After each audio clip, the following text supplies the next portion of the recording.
안녕하세요. 나쁜 부동산입니다. 광주광역시 아파트 평당 2,400만원 달성. 아파트값 상승률 전국을 제패했습니다.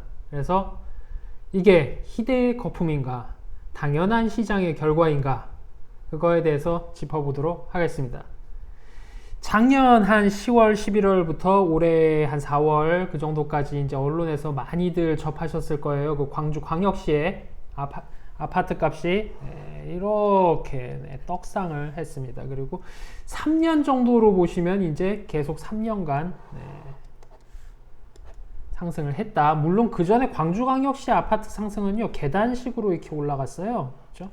11년도, 15년도, 그리고 최근 이렇게 올라갔는데, 이거는 공급 부족에 대한 당연한 시장의 반응이라고 보시면 돼요. 사실은 요때 제일 많이 올랐습니다. 퍼센트로만 따지면. 근데 이건 뭐 당연한 시장의 결과였으니까 제껴놓고 하도록 하고요. 그래서 호재 왜 올랐는가? 그래서 이제 뭐 광주광역시 내 뭐 건설업자분이나 그런 분들이 시행하시는 분이나 언론의 토론회 같은 데 나와서 하시는 말씀 들어보면 이제 지하철 2호선 착공이 들어갔습니다. 1호선과는 달리 교통 요지를 통과해서 기대감이 있다라는 얘기죠. 아시는 분은 아시겠지만 광주광역시 지하철 1호선은 아주 쓸데없는 데만 통과합니다. 처음 들어선 지하철임에도 불구하고 예를 들면 광천터미널에 역이 없죠. 어처구니가 없습니다. 어처구니가 없고 뭐 이상한 동네를 댕겨요. 그래서 출퇴근 시간에도 무려 출퇴근 시간에 평일에 지하철에 자리가 있다. 그런 데였기 때문에 2호선 착공이 호재다 라고 볼 수도 있고요. 뭐 틀린 말은 아닙니다. 근데 다르게 생각하면 그 지하철 1호선 방금 개판이라고 제가 말씀드렸어요. 그리고 대중교통이 매우 열악합니다. 광역시 치고. 다른 광역시에 사시는 분들은 광주광역시 본인의 광역시라고 생각하시면 안 돼요. 여기는 대중교통이 너무나 열악합니다. 그래서 젊은 분들도 자차 비율이 아마 굉장히 높을 거예요. 그래서 2호선이 들어와도 여러분들이 생각하는 것만큼, 특히나 서울 경기 분들이 생각하는 것만큼 역세권이라는 게 크게 영향을 윗동네만큼은 없다 생각을 하시면 되시고, 그리고 현대차 생산 공장이 빅그린 단지에 들어온다. 예상 고용 효과 1만 명. 1만 명 가지고 뭐 생각하실 수도 있는데, 광주광역시에서 1만 명이면요, 이 어마어마한 겁니다. 예를 들면 뭐 상황을 알고 싶으시면 알바 구직 사이트, 구직 사이트 들어가셔가지고요, 광주광역시에서 일자리를 한번 검색을 해보세요. 배달, 유흥, 그리고 텔레마케터 같은 서비스직. 이게 대부분입니다. 그러니까 좀 정상적이라는 게 좀 말이 이상한데, 그런 일자리가 거의 없는 도시예요. 그러니까 상당히 큰 효과다. 그리고 세 개 중에는 이게 제일 크죠. 고질적인 공급 부족. 이 광주광역시가 최근 한 3년 동안 엄청난 물량이 공급이 됐습니다. 아파트가 엄청나게 공급이 됐는데도 불구하고 광역시 좀 꼴찌죠. 이건 애시당초, 그러니까 타 도시분들은 여기 와서 이제 뭐 장기간 거주를 하거나 살아보지 않으신 분들은 전혀 이해를 하실 수가 없어요. 공급이 광역시라고 생각이 전혀 들지 않을 만큼 어처구니 없을 정도로 공급이 적었습니다. 낙후돼 있었어요. 그래서 그렇게 많이 3년 동안 때려 박았는데도 아직도 공급 부족입니다. 공급 부족은 사실이에요. 사실입니다. 그래서 공급이 부족하니 당연히 가격은 상승하는 게 맞죠.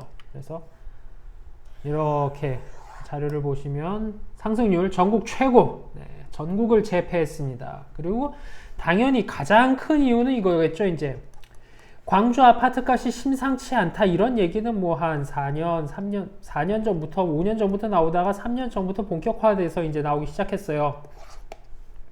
규제해야 되는 거 아니냐, 그죠? 그런 얘기가 많이 나왔는데 아직까지 규제를 당한 적은 없습니다. 그러니까 규제 외 지역이라는 게 가장 큰 호재죠. 광주광역시의 아파트 가격 입장에서 보면 규제를 당한 적이 없습니다. 그리고 뭐 규제라는 건 아시다시피 주택 상승률이 물가 상승률보다 높아지고 청약 경쟁률이 5대1 이상이 나오면 이제 지자체장이랑 국토부 장관이랑 네, 협의를 해서 지정을 하게 되죠. 이제 뭐 투기 과열지구 이런 겁니다. 근데 투기 지역이나 조정 대상 지역과는 달리 이 투기 과열 지구는 지자체장의 입김이 다른 거에 비하면 조금 세요. 그것도 좀 생각을 해보셔야 되고, 그래서 예, 이런 호재들 때문에 쫙 네, 떡상을 했습니다. 그리고 떡상을 했는데 뭔가 이상하다 이거죠. 예를 들면 뭐 그 떡상을 주도했다는 네, 봉선동 봉선더실 1단지 네, 보시면 3년간 매매, 네, 3년간 매매입니다. 이 떡상하는 거 보이시죠? 기가 막히게 올라갑니다. 떡상을 하는데 신기한 게 있습니다. 신기한 게 있어요. 떡상을 한 기간 동안에 일어난 거래는 달랑 7건. 네, 7건이고 그러니까 한 번 거래될 때마다 6천만 원씩 올라간 거예요. 네, 이상하죠? 이상합니다. 자전거래 의혹이 있다. 의혹이 있습니다. 그리고 7건이 올라갔는데 예, 3건이 네, 또 이것도 뭐 외부자 거래예요. 외부자 거래. 보통 외부자 거래가 늘려면 외부에서 투자가 들어왔다는 얘기인데 대호재가 있어야 되죠. 대호재. 그렇죠. 대호재. 예를 들면 삼성 같은 거대 기업이 투자를 확 한다거나 그런 대호재가 없으면 거의 일어나기 힘든 일인데 네, 외부 거래 비율도 높습니다. 자전거래 의혹도 있고 달랑 7건 네, 떡상을 하긴 했는데 거래량이 너무나도 적고 한 번 거래할 때마다 6천만 원씩 올라가는 기염을 토했습니다.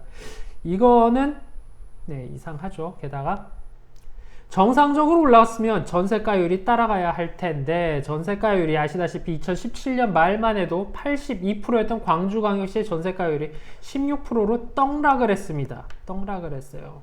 참고로 그 여파로 요새 최근이죠. 상가 매물 단지 프라자 상가 아니에요. 단지 내 상가. 네, 단지 내 상가 매물이 폭주하고 있다. 당연하죠. 전세가율이 폭락했기 때문에 적은 자금으로 그 시절에 그러니까 2, 3년 전에 갭 투자 비슷하게 그땐 갭 투자가 뭐 널리 그 용어가 알려지진 않았지만 적은 비용으로 전세 끼고 투자하는 건 네, 굉장히 많이 했습니다. 그분들 지금 굉장히 고통을 받고 계십니다. 안간힘 쓰면서 지금 가격을 방어하려고 하고 있는데 네, 그러고 있어요. 그리고 다시 가면 전세가율도 이상합니다. 전세가율 이상해요. 그죠? 팍 떨어졌습니다. 문제가 있어요. 문제가 있죠.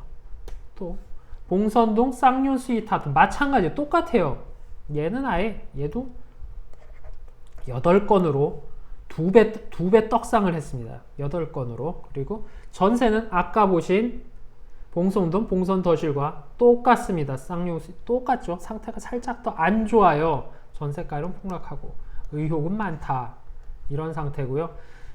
그리고 여기 보시면 이제 전세가율은 보다시피 여기가 이제 광주인데 떡락을 했습니다. 그리고 부동산 시장 소비심리 지수도 네, 떨어져서 일반 단지, 일반 아파트 뭐 이렇게 그 중간에도 이제 아파트들이 많이 초인기 아파트 말고 그냥 보통 네, 보통 아파트들 네, 초기 분양률이 꽤나 많이 떨어졌어요.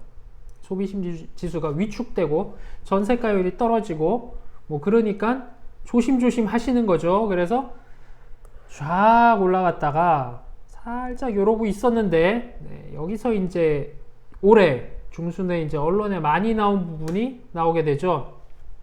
우리들의 3대장 네, 놀라운 봉선 남양 휴튼 네, 평당 2,400만원 8대1 완판 농성 트라비체 평당 2,480만원 5.2대1 완판 네, 화정 아이파크 평당 1,700만원 와, 기가 막힙니다. 보이십니까? 68대1 완판. 네, 기가 막힙니다. 대단하죠. 완판. 그래서 평당 2천만 원을 넘어갔다. 그래서 언론에서 많이 조명이 됐어요. 요런 호재가 있지만 요런 이상한 것 이상하다기보다는 악재가 있었죠. 그래서 요거만 보면 아까 보신 대로 요거만 보면 그러니까 이 두 아파트들이 당연합니다. 이거를 이른바 작전 세력에 의한 네, 투기 조장이 아니라고 하는 사람은 사쿠라죠. 사쿠라입니다. 이건 누가 봐도 너무나도 명백해요. 작전 세력이 들어가서 끌어올린 게 맞습니다. 맞아요. 그래서 이런 작전 세력이 쭉 들어갔다가 빠지고, 그래서 빠져서 이런 하락을 했으면 아파트 값이 떨어져야 되잖아요. 그죠? 떨어져야 됩니다. 안정화가 돼야 돼요. 거품이 살살 빠져야 되는데, 그죠? 이런 일이 벌어졌습니다. 특이해요. 그러니까 드러난 지표와 상황만 보면 떨어져야 됩니다. 떨어져야 돼요. 그러니까 광주광역시에 안 와보시고 장기간 거주를 안 해보신 뭐 부동산 전문가 분들이라든가 숫자로만 모든 걸 파악하시는 분들이 보면 당연히 광주 아파트는 앞으로 전망이 나쁘다, 위험하다 라고 말을 해야 정상입니다. 안 와봤는데 광주광역시 오른다고 말하는 사람이 있으면 그 사람은 굉장한 사기꾼이죠. 사꾸라고요. 그런 걸 주장해서 뭐 투기 잘 모르는 분들이 이제 그 투자 받아가지고 그거 하시는 스타 강사류 그런 분들이고, 숫자만 보면 떨어지는 게 맞는데 이런 일이 벌어졌죠. 이런 일이 벌어졌습니다. 이유가 뭘까요? 저는 그러니까 전국을 이제 일을 하면서 도는 사람이긴 한데 광주에는 조금 오래 있었어요. 뭐 한 기간 동안 1년 이상 있은 건 아니지만 뭐 4개월, 뭐 3개월 이런 식으로 여러 번 다 합치면 한 2년 정도 있었는데, 광주는요 타 광역시와는 굉장히 다릅니다. 아주 달라요. 아주 다릅니다. 예를 들면 지주택이요. 지주택. 물론 이게 상대적으로 높은 성공률입니다. 타 도시는 뭐 예를 들면 지주택이 기승을 부린 부산 이런 데 보시면 지주택 뭐 한 40개 열리면 한 3개 착공 들어가죠. 근데 광주광역시는 굉장히 독특해요. 10개 열리면 3개는 착공을 들어갑니다.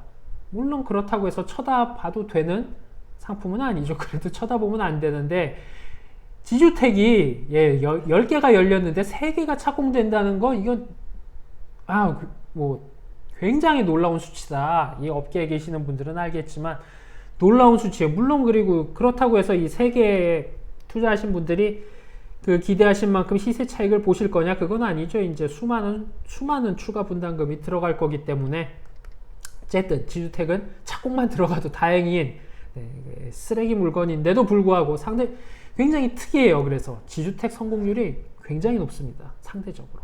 그래서 뭐냐 하면은, 그러니까 서울은 한 20년 전에 겪은 일이고 타 광역시도 10년이나 10년 이전에 겪은 일이에요. 첫 경험이다. 이분들은 이분들은 이런 상황이 재래시장, 예를 들면 재래시장에 나물 파는 할머니까지 어디에 분양권에 대해서 막 열띤 토론을 벌이는 그런 분위기죠. 무슨 말인지 아실 거예요. 처음이다. 본격적으로 이렇게 된 건 처음이다. 그러니까 광주의 특수성 처음 겪어봤어요. 첫 경험이란 얘기는 이 사람들은 아파트가 이제 분양받은 아파트가 입주를 했더니 분양가 아래로 떨어져 버려서, 아니면 중간에 할인 분양을 한다거나 해서 분양률이 나빠서 할인 분양해서 벌어지는 일들, 여기 윗동네나 타 지역 분들은 다 아실 거예요. 먼저 들어오신 분들 할인 분양하면 나중에 들어온 사람 못 들어오게 들어놓고 펜스 치고 막 밤에 경비 쓰고, 그리고 분양가보다 떨어져서 그 대출 이자를 감당 못해서 가정이 파괴되는 일을 이분들은 경험한 적도 주변에서 본 적도 없습니다.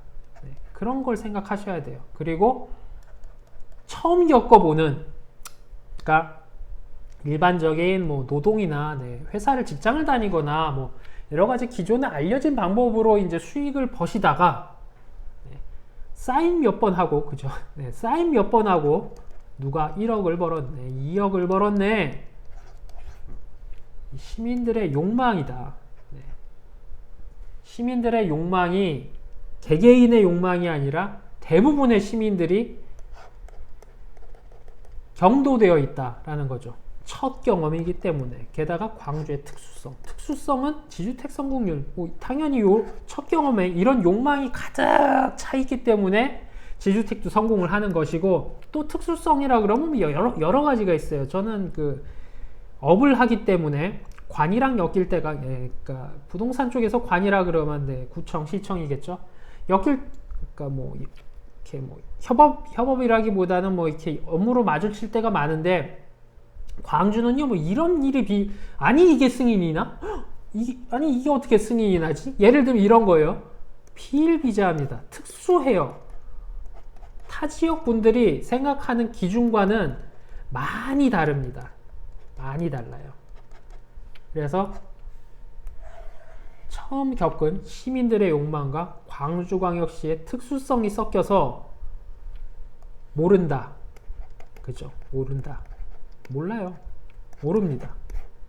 저는 부동산업을 이제 굉장히 오랫동안 하면서 전국을 돌아본 사람이라 대부분 굉장히 많은 케이스를 겪어봤어요.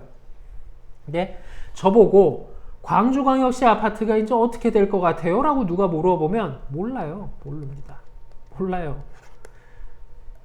지표만 보면 당연히 떨어져요. 또 하지 마세요. 큰일 나. 그럴 텐데 이것 때문에 모릅니다. 부동산은요 아시겠지만 심리예요. 심리만 유지가 되면 갑니다. 가요. 그래서 예를 들면 아까 말씀드린 대로 전세가율 폭락해서 한 2년에서 3년 전에 이제 아파트 구매하신 분들, 적은 자금으로 구매하셨던 분들 지금 굉장히 고통받고 있습니다. 전세를 못해도 70% 이상은 받을 수 있을 거라고 생각을 하고 이제 계약을 했는데, 네, 지금 66%는 사실은 더 떨어졌어요. 아까 보셨죠? 심한 데는 지금 반도 안 나오는 아파트 단지도 비일비재합니다. 이러면 어떻게 되겠어요, 이분들? 이런 상황임에도 불구하고 심리만 무너지지 않으면 갑니다. 부동산은 그래요. 심리만 무너지지 않으면 됩니다. 그러면 어떻게 하면 심리가 무너질까요? 당연합니다. 규제 들어가는 순간 막고 버텨왔던 뚝이 박살이 날 겁니다. 박살이 나겠죠. 근데 규제는 제가 아까 말씀드린 대로 투기 과열지구가 되냐 안 되냐인데, 그것과는 달리 지자체장의 입김이 국토부 장관이랑 동급이다. 네. 그런 변수도 생각을 해보셔야 됩니다. 그래서 모른다. 근데 모르는 놈이 왜 이런 영상을 찍고 앉았냐. 시간 낭비하게. 그죠? 그래서 투자를 할 거야 말 거야. 그쵸? 이런 게 중요해요. 실거주는 사실 상관이 없어요. 어느 지역이나 만약 그 동네 부동산이 박살나더라도 탑 지역, 탑 지역에 실거주로 들어가는 건 상관없어요. 어느 동네나 부자분들은 있기 마련이고 이분들은 탑에 살고 싶어 하십니다. 실거주 상관없어요. 투자죠. 문제는 투자. 투자가 문제가 되는 건데, 그래서 광주광역시에 투자를 할 거야 말 거야. 규제는 아직 들어갈지 안 들어갈지 모르고, 타 지역 같으면 당연히 충족, 광주광역시가 이거 충족했어요. 다 기준은 충족했지만 여러 가지 요인에 의해서 아직 규제지구가 될지 안 될지도 모르고 심리도 아직도 버티고 있단 말이죠.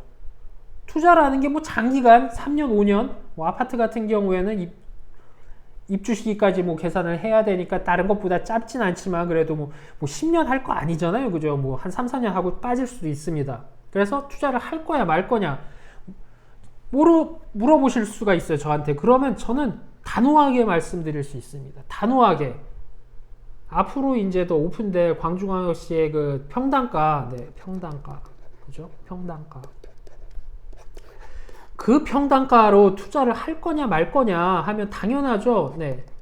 서울 아파트를 사겠습니다. 서울 아파트. 왜 리스크가 엄연히 존재하는 곳에 투자를 하겠습니까?